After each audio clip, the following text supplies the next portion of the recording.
It came in at 7:42 a.m. The group chat buzzed like it always did, half muted, half ignored.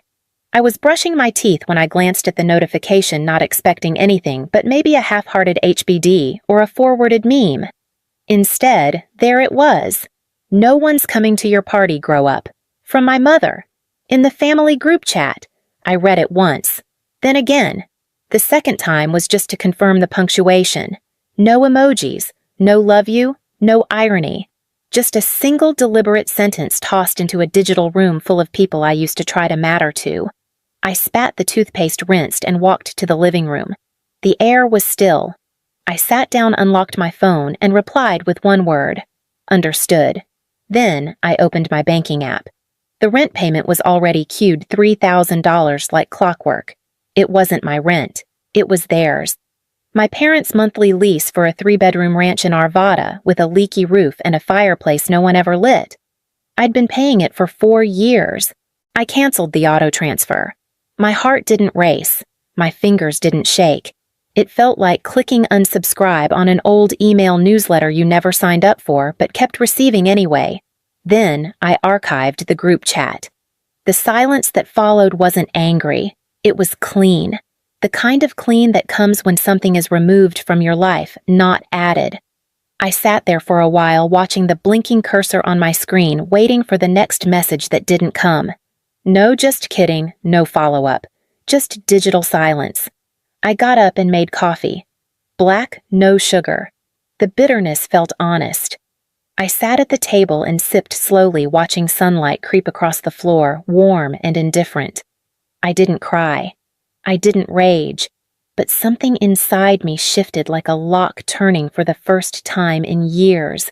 Something that had been stuck now moved with purpose. I looked at the calendar on the fridge. A red circle marked today, Elena's 28th, in my own handwriting. I took the magnet off and threw it in the trash, then opened my laptop and logged into the car tracker account. The next morning, I drove to Arvada just after sunrise. Their street was still quiet, the kind of quiet that blankets a place before people start pretending everything's fine again. I didn't knock. I didn't even park. I pulled up to the curb, pressed the unlock button on my phone, and watched the sedan's lights blink twice. The same car I'd bought 2 years ago when Dad said his back couldn't handle the bus anymore. It was still clean. Of course it was. Kaya had it detailed monthly on my card. I stepped out, opened the driver's side door, and slid in. There was a gym bag in the back, some old receipts in the console, and a half-used air freshener hanging from the mirror. I didn't touch any of it. I just started the engine and drove off. No one came out to stop me. I didn't feel triumphant. I didn't feel anything, really. Just a calm sort of closure, like finishing a chapter of a book that stopped making sense a long time ago. Back home, I called the credit card company. I told them I wanted to close every card authorized under my name. When they asked for a reason, I said, "No longer safe." That was all. Then I took a long shower, the kind where you stand there without thinking. No music, no timeline. Just water and steam, and the slow peeling away of a version of myself I didn't owe them anymore. By noon, I'd shredded 2 expired cards and packed the car keys in a drawer I didn't open often. The group chat was still silent. No new messages, no missed calls. That night, I pulled out a folder I hadn't opened in months, labeled Kaya Proof. I was 24 when it started. Just got promoted to full-time at the healthcare software company. It wasn't glamorous, but the paycheck cleared every 2 weeks and came with decent benefits. I remember telling them on a Sunday call, feeling proud. They didn't say congratulations. Mom just sighed and said, "That's a blessing, especially now that things are tight over here. It began with 1 rent payment, just this month. Your dad's hours got cut again. Then it was groceries. Your sister needs real food, not ramen. Then the electric bill. Your mom's back acts up when it gets cold." By year 2, I was covering the rent, gas, phone bills, the cat's vet visits, Kaya's car insurance, and anything they described as urgent. They never demanded. They just implied. "You're the stable one now. We gave you everything. It's your turn." Kaya didn't work much. She said she was building a wellness brand. Mostly, she posted filtered yoga poses on Instagram and went on spontaneous weekend trips. I never saw anyone in the photos but her and a rotating cast of boyfriends. One of those boyfriends crashed the old Corolla. That's when I bought the newer car. Registered under my name, monthly payments on my card. She picked the color midnight blue. She took selfies in it constantly. One caption read, "So grateful for those who believe in me. You know who you are." She didn't tag me. Mom would text me after. Wasn't that post sweet? She really does appreciate you even if she's not good with words. I nodded and said I was glad. But it didn't feel like appreciation. It felt like obligation disguised as flattery. Every month I told myself I'd pull back. I'd stop one bill. I'd say no to just one thing. But the moment I hesitated, the guilt came in waves. We're your family, Elena. You think strangers would ever do this for you? And every time I gave in. I told myself I was being kind, that this is what good daughters do. But sitting there now, holding the folder of receipts and bank transfers, I saw it clearly. They never saw any of it as kindness. They treated it like restitution, like I owed them for being born. I flipped the folder shut and placed it next to my laptop. On the screen, a notification popped up. Kaya had posted another story. I tapped it open. She was poolside again. The caption said, "Healing requires space." I drove 5 hours that Thanksgiving morning with a pie in the passenger seat and a bottle of Pinot tucked under my jacket. I hadn't told anyone I was coming. I thought it'd be a good surprise. Maybe a little awkward at first, but warm eventually. Maybe they'd even be happy. I knocked with my elbow holding the pie. The door creaked open and Mom blinked at me like I was the mailman. "Oh," she said. "You came."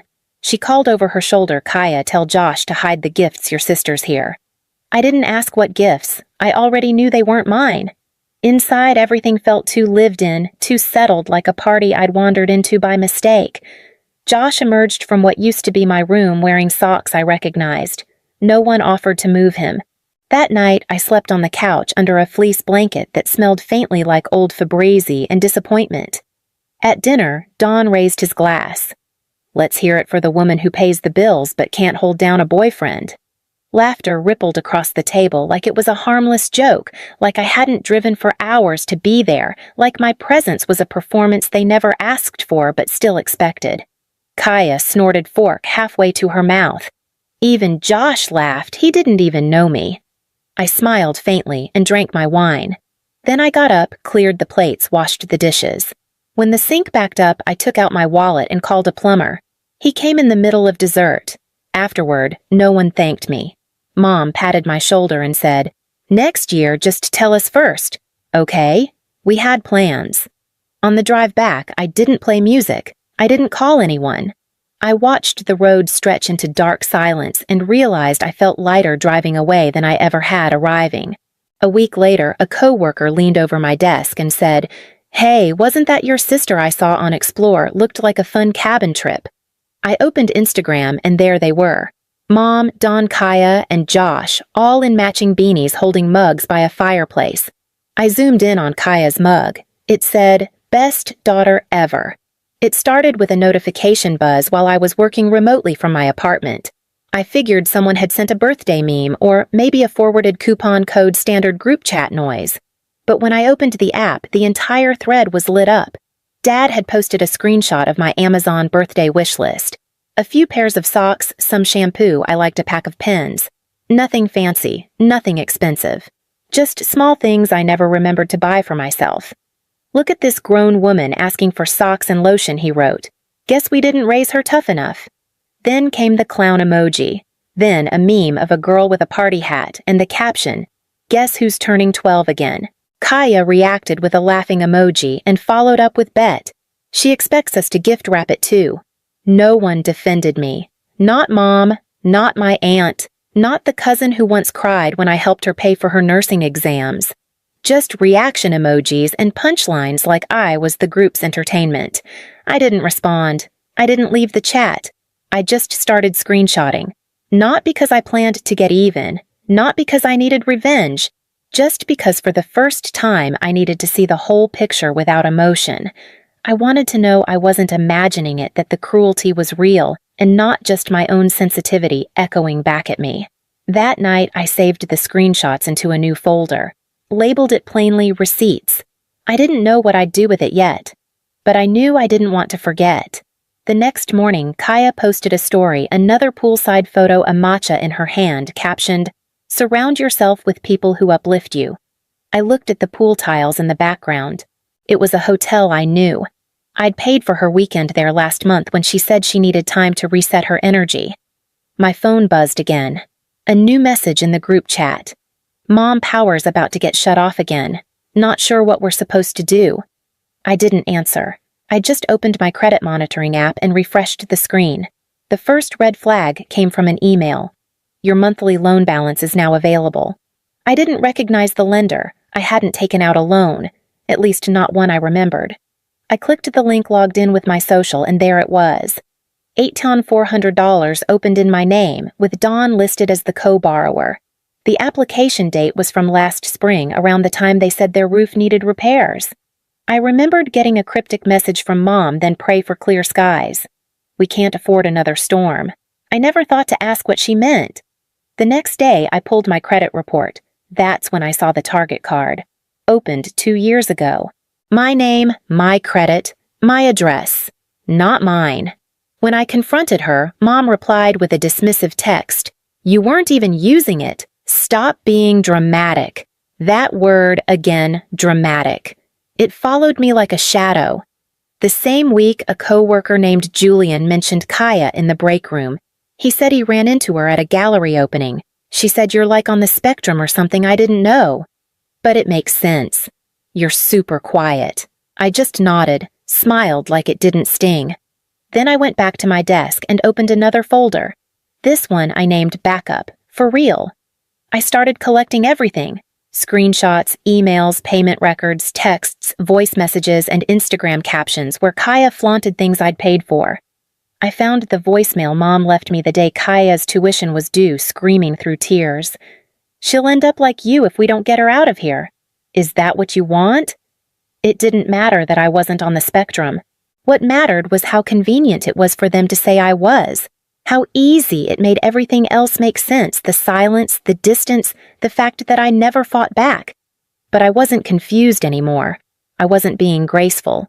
I was just vanishing slowly and politely from my own life while they lived comfortably on the borrowed credit of my quiet compliance. So I started pressing record. Every call, every voicemail. Not to make a scene, just to have proof in case the world ever asked why I finally stopped showing up. That proof would become my map out. 3 weeks passed with nothing but silence. Then, on a Tuesday afternoon, Kaya texted Mom, says, "Come by tonight. Family dinner. We want to clear the air." I stared at the message for a while. It didn't feel like an apology. It felt like a summons. I said yes. That evening, I pulled into the driveway at 6:59 p.m. In my bag, a laptop, a backup drive, and a folder labeled in permanent marker truth. I didn't wear anything special. Just clean jeans and a sweater. I wasn't there to perform. I was yen for the day of LZ. I was there to finish something. They greeted me like nothing had happened. Mom kissed my cheek. Dad handed me a beer. Kaya grinned like she'd already won. The table was set with mismatched plates and overcooked pasta. The chairs still wobbled from years of ignoring the screws I offered to fix. They talked first. About forgiveness. About moving forward. About how my recent distance had hurt them. Then Mom said it like a nail tapping glass. "You're still part of this family, but you've made mistakes too." I took a slow breath, reached into my bag, and opened the laptop. No one stopped me. The first clip was Mom's voicemail, the one where she shouted at me to pay Kaya's tuition before she ends up like you. The second was Kaya's voice laughing on speaker. "She always pays. Makes her feel useful." Then the screenshots, rent payments, DMs, bank transfers, group chats. I slid the screen toward them and leaned back. They didn't speak, just stared. Mom blinked fast. Dad reached for his beer but missed. Kaya's jaw clenched, but she didn't say a word.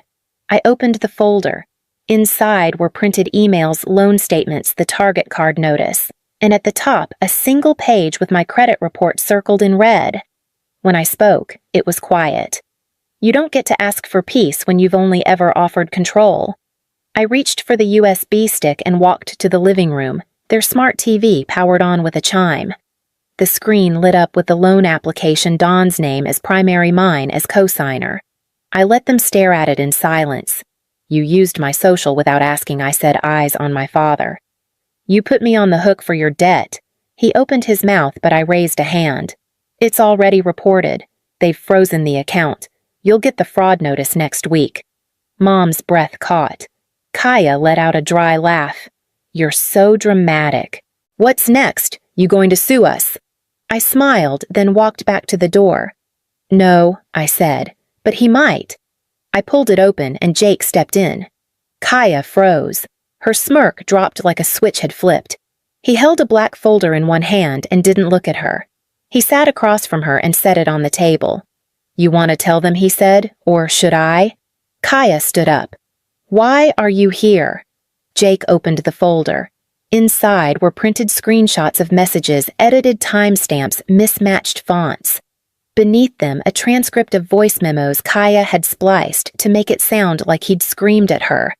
The metadata showed the audio file had been created on her laptop, not his phone. At the bottom was a handwritten plan in her looping cursive titled, "How to Emotionally Destabilize Him Before the Breakup." Mom covered her mouth. Dawn didn't move. Jake's voice stayed level. "You told everyone I hurt you. You told Elena I was dangerous. You said I stalked you." Kaya snapped. "You don't get to. You're not the victim Jake cut in. You're the villain. And I'm done pretending." He stood and walked to the door without waiting for a reply. I followed him, then turned back once more. "You wanted me to be the good daughter," I said, the quiet wallet. "But I'm done playing the part." I grabbed my bag and laptop and stepped out into the night. Behind me, I heard the shouting start, Margot calling Kaya's name. Dawn, demanding I come back, something heavy crashing against the wall. I didn't look back. Instead, I drove home in silence and woke the next morning to a blinking cursor and a folder labeled Archive. That night, I stayed up at my desk, staring at the folder I had named Archive. It held everything: screenshots, voice notes, loan documents, bank records, Kaya's captions, Mom's voicemails. Nothing dramatic, just the facts no one had ever asked for. At 1:12 a.m., I uploaded it. The post read, "When family treats you like an ATM with a heartbeat. No begging, no anger. Just a link to the evidence and one closing sentence: I'm not angry. I'm not sad. I'm just done pretending this is what love looks like." By morning it had spread. Not celebrity viral, but enough to catch. Hundreds of shares, dozens of comments, some from strangers, some from people who knew them. I didn't reply. I didn't need to. I'd already said everything. Dad went live from the garage by noon, said I was fragile. She doesn't know what she's doing. Behind him, a pyramid of empty beer cans. He called it forgiveness. I posted a reply. No caption, just a video of him from 3 years ago laughing. "It's fine. I used her social. She owes us." I closed the app and walked to the window. Denver looked quiet from 10 floors up. 3 weeks later, I moved into a condo on the 10th floor downtown Denver. No rent, no roommates. Fully paid through a legal trust, no forwarding address. No name on the buzzer. Just clean floors, high ceilings, and silence I didn't have to earn. No one knew where I lived, not even close friends. I didn't post about it. I didn't text pictures of the view. I didn't owe anyone an explanation. The phone calls stopped. Eventually, even the cryptic posts and guilt-laced emails faded. I didn't block them, I just stopped listening. I built a new website that week. Black and white, minimal. Just a name, understood consulting. Quiet, steady. A space for people like me, those who grew up thinking love was something to buy back month after month. I didn't launch with a big announcement. No press. Just a simple line on the homepage. You don't owe anyone access to your peace. I worked, I slept, I healed. I didn't celebrate my birthday. But I bought a candle and lit it that night. Not for the year ahead, but for the years I survived without lighting anything at all. 3 weeks later, I screwed the plaque into the wall above my desk. Brushed steel clean font. No decoration, just words I now lived by. We don't rebuild what broke you. We build what frees you. Beneath it, a smaller plate. Matte black. Just 6 words. Guess who's not turning 12 again? I stepped back, took a breath, and smiled. Not because they'd seen it, but because they never would. This year there was no cake, no call, no chaos.